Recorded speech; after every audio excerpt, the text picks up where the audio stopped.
Hey there, time for another story, and I still can't to this day determine if this is glitch in the matrix or because we pretty much lived in a straight up haunted house at the time. This was 2 houses ago. We had purchased a house that had never been lived in. It was a spec home, and the builder was going under, so we got what should have been a ridiculously pricey house for a ridiculously good cost, and moved in when the kids were 3 and 5, something along those lines. And we lived in that house for 4.5 years. For the first year plus, almost year and a half or so, we experienced things off and on that we just couldn't quite explain and never made sense. And it wasn't until one night when I saw him that we realized that there was something going on a little extra in that house. But this was one of the bizarre circumstances that I believe happened before I had even seen him. At the time, my husband was kind of the traveling salesman. He did medical device sales, traveled Ohio, Kentucky, parts of Indiana. I don't remember where else for that particular time frame, but he had gone to purchase a new suit, went to pick it up after, they had tailored it and everything, brought it home. And when you walked in the front door, you walked to the base of the stairs. It was a big open kind of grand foyer. And at the base of the stairs, there was a very large closet, side to side large. It was not very deep, but very large and very wide, and had 2 very wide sliding doors. You could slide either direction. He kept his suits in there because it was so large we didn't need the entirety of it for all of our coats. So one half of it was dedicated to his suits. They wouldn't get bunched up and squinched and wrinkled and whatever. So still in the plastic covering, the zip up plastic covering from the shop that he purchased the suit at, put it inside there, went straight back into the bedroom, and we went about our day. The next morning, he came out and opened the closet to get that suit out to wear because he had just brought it home brand new. It's gone.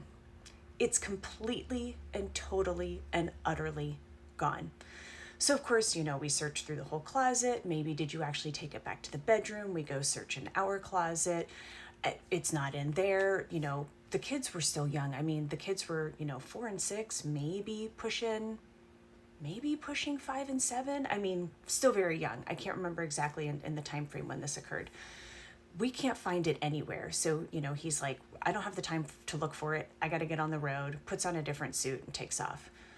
We continue looking for it and looking for it and looking for it, and we cannot find it. So after a period of time, I know for a fact we eventually started asking for it back.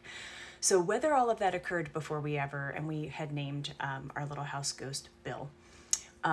There's a long story behind what all of that was, but I don't recall if that all happened when we already knew about Bill or if it was kind of bridging that time frame, because at some point we did ask Bill to bring it back. We were like, wherever you took it, whatever you did with it, okay, fine, joke's on us, please bring it back. It was a very nice, very expensive suit. He wants it. There was a reason he bought it. And after asking a few times over a few weeks, one morning he goes out to the closet, opens it up to get a suit out, and the jacket is there. Not the covering, no pants, just the jacket. Now remember, it's never been worn. He brought it home from the shop, still zipped up, put it directly in there. The jacket is now there by itself. So we kept asking for the pants to come back. And probably around 2.5 or 3 years later, when we moved out of that house, we actually had a big discussion about, watch us find the pants somewhere. Never found the pants. To this day, still don't have the pants. One other thing that happened that was similar was, and I know that this definitely happened before we knew about Bill, was because he traveled and would travel like a lot of rural kind of areas. He had purchased one of those like little hotspot card kind of looking things and a little light flashing in the corner and everything, you know, so he would have good reception either for his cell phone or while working on his laptop to, you know, download files about who he talked to and what hospital and what.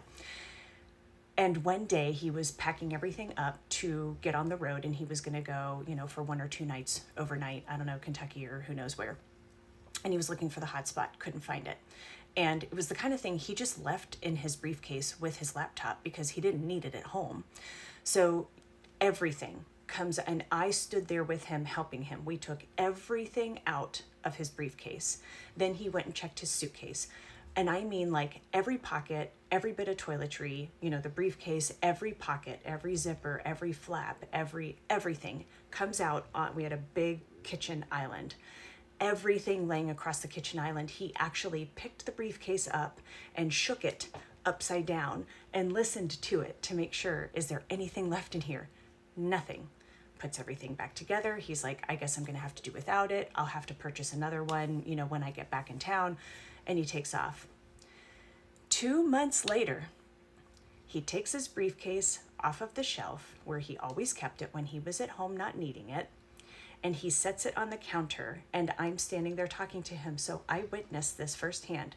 He opens the main top flap to, you know, the main pocket where you put your laptop and cord and whatever. It is sitting on top, on the very top of everything. To this day, have no idea where it came from, how it got there, and why it took 2 months to come back to us. So I don't know, glitch in the matrix? Was Bill playing tricks on us before we even knew about him?